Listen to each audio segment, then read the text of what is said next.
Imagine stepping into a place where every rustle of leaves seems to hint at hidden danger, where nature's beauty conceals secrets that can transform every step into an encounter with the unknown. Welcome to the Appalachian Trail, a legendary path steeped in history, mystery, and raw natural power.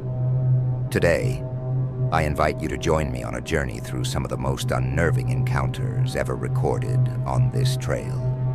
Heart-stopping moments with wild animals, eerie nights filled with inexplicable happenings, and personal experiences that challenge our understanding of survival in the wilderness.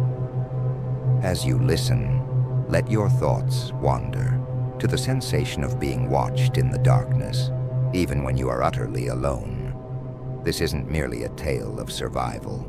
It is a tribute to nature's untamed spirit and the resilience of the human heart.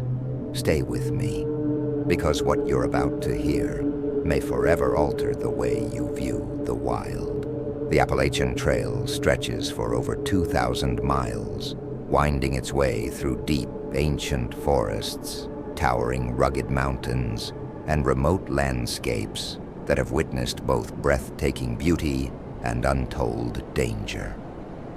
Behind the calm facade of nature lies a realm where every step can test your limits, and every rustle in the underbrush could signal the presence of something extraordinary or terrifying. In these vast stretches of wilderness, nature reveals its duality. Moments of peaceful, almost otherworldly tranquility can instantly give way to experiences that are raw, primal, and chilling. Hikers often speak of how the forest seems to come alive after dark, of sudden shifts in weather that catch even the best prepared off guard, and of encounters with wild creatures that remind us of our vulnerability. Today, we peel back the layers of this ancient trail to expose the true character of a landscape that is as merciless as it is magnificent. Every hiker on the Appalachian Trail learns quickly that the wild is never far away. Imagine for a moment walking through a dense forest when suddenly you come face to face with a massive bear, its eyes fixed on you in silent, primal warning.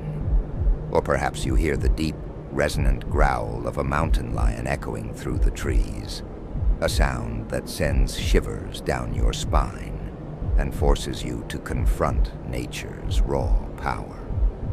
These are not mere legends or bedtime stories. They are real-life encounters that have forced split-second decisions and taught valuable lessons about respect and survival. There are accounts of peaceful walks turning into moments of terror as a pack of wild creatures appears out of nowhere, or instances when even a venomous snake lurking in the underbrush reminds you that the wilderness is not a playground, but a domain that demands caution. In these moments, every heartbeat, every breath is a reminder that nature shows no mercy, and that true survival depends on our ability to adapt, respect, and persevere.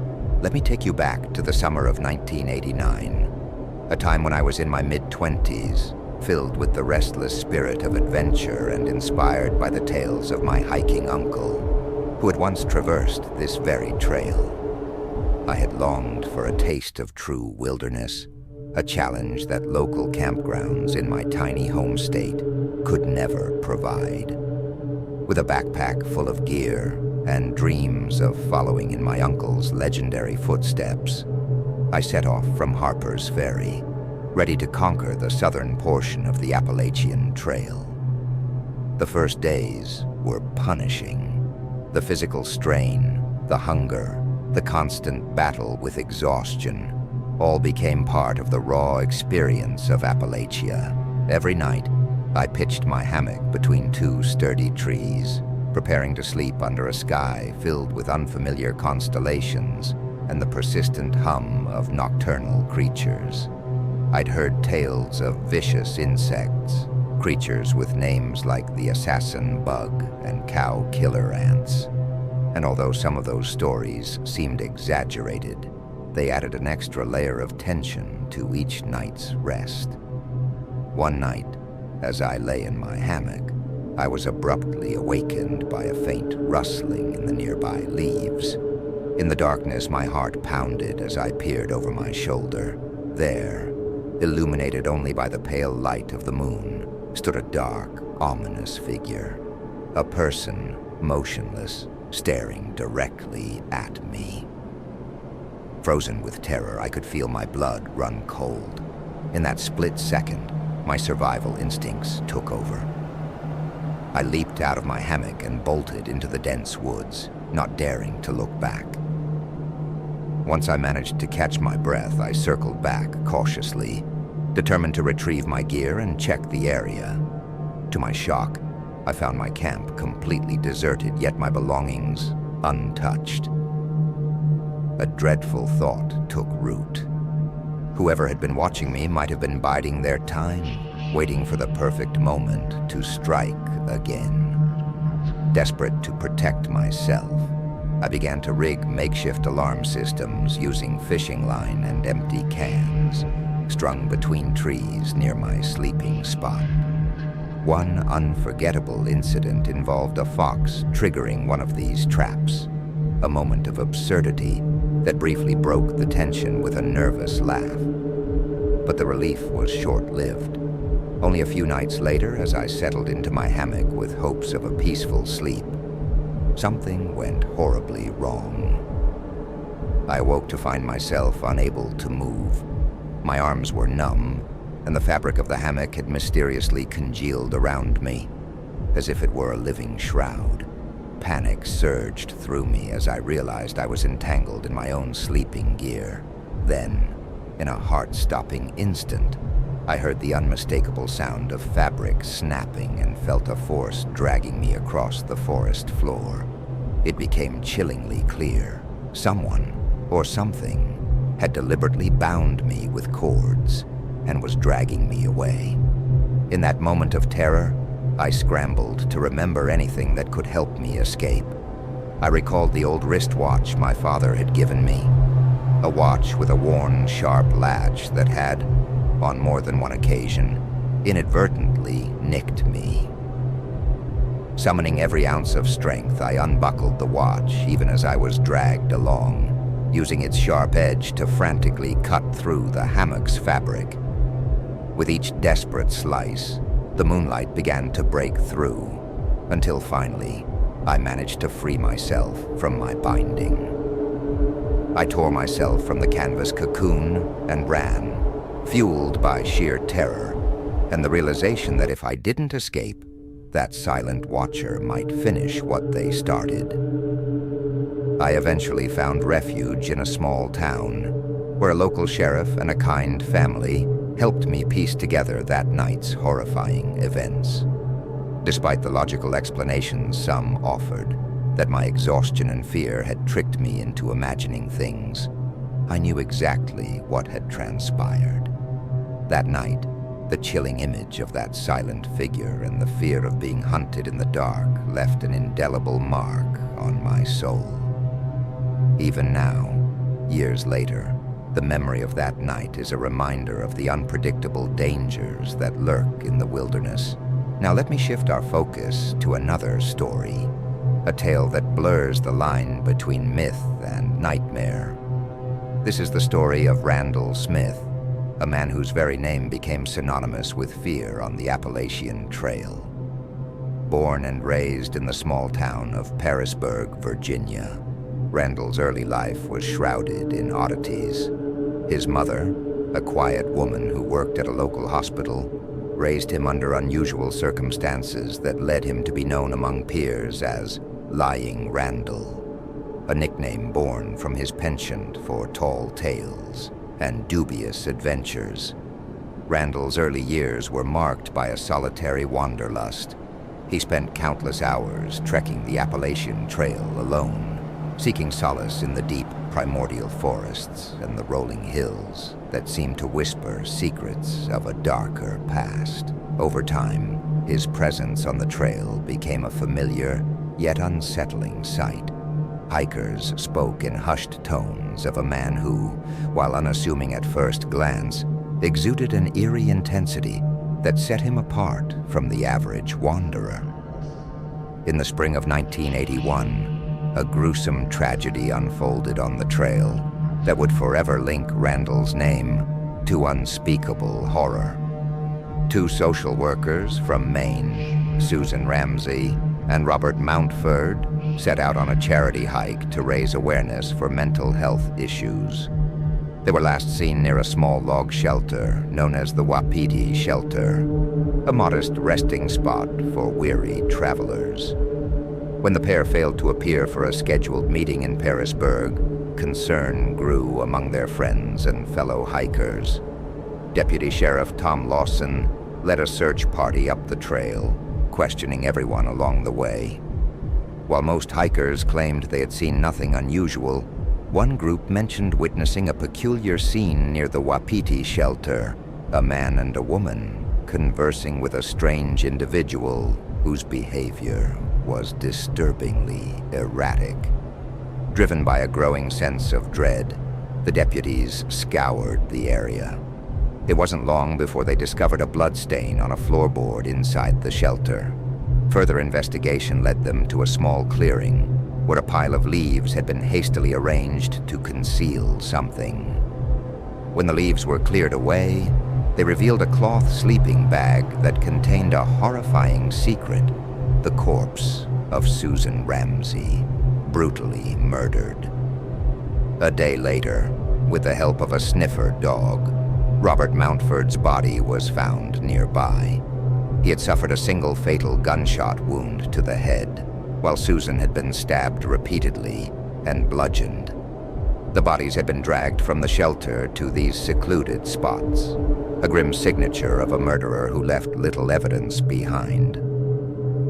Among the few clues recovered was a set of fingerprints that, astonishingly, did not belong to either victim.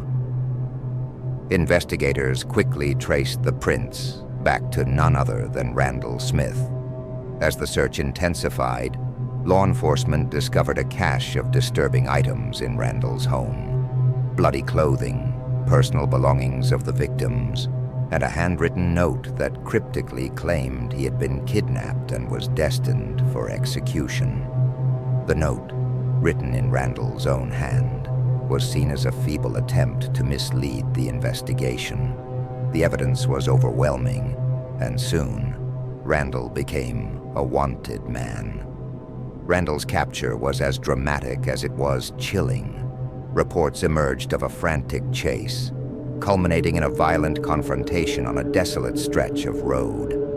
In one horrifying incident, Randall, disguised as a benign traveler, ambushed two fishermen with a .22 pistol. In a ruthless attack, he fired multiple shots, leaving both men severely injured. Their desperate escape through the dark woods, blood pooling under the feeble glow of headlights, and the relentless pursuit of law enforcement painted a picture of pure, unadulterated terror. The ensuing chase saw Randall crash his stolen truck and flip it upside down. When officers finally cornered him, his eyes, described as the coldest they'd ever seen, met theirs in a silent challenge. Randall was taken into custody and, in a twist of legal fate, accepted a controversial plea bargain that spared him the death penalty. Despite serving time, his dark reputation only grew, and even after his release in 1996, he remained a spectral figure on the Appalachian Trail. In later years, Randall's life took another dark turn. In March of 2008, he vanished from public view, leaving behind his home and a trail of unanswered questions. Then, on a fateful day in May, two fishermen, Scott Johnston and Sean Farmer, had a horrifying encounter with a man who introduced himself as Ricky Williams. Over dinner, Ricky spun elaborate tales of a glamorous life that were clearly fabrications. As the evening wore on and the shadows lengthened, his true identity was revealed in a burst of violence. In a sudden, merciless attack, He pulled out a .22 pistol and fired at his unsuspecting hosts.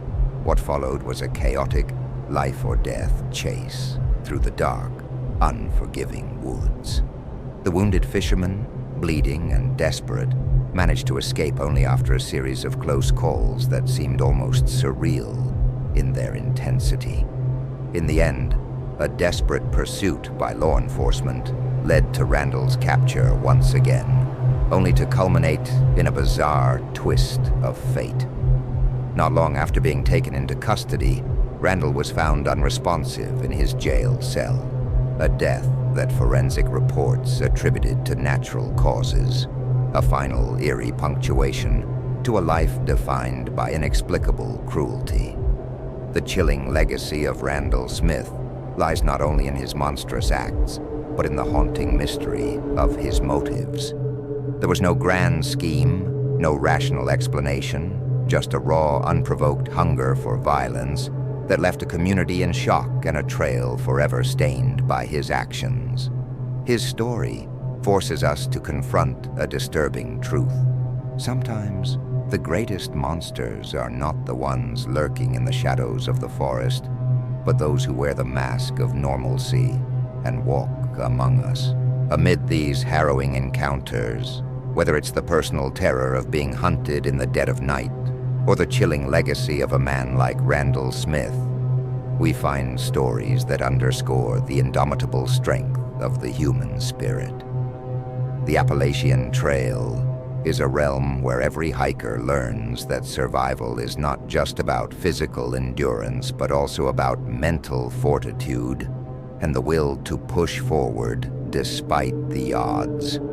From my own experience on that fateful summer night, to the heart-wrenching tales of those who have faced unexplainable evil, one message rings clear: preparation, vigilance, and respect for the wilderness can mean the difference between life and death. Hikers learn to trust their instincts, to adapt quickly, and to face nature's unpredictability with courage and determination.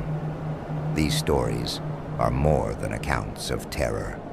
They are testaments to our capacity to overcome even the most unimaginable challenges.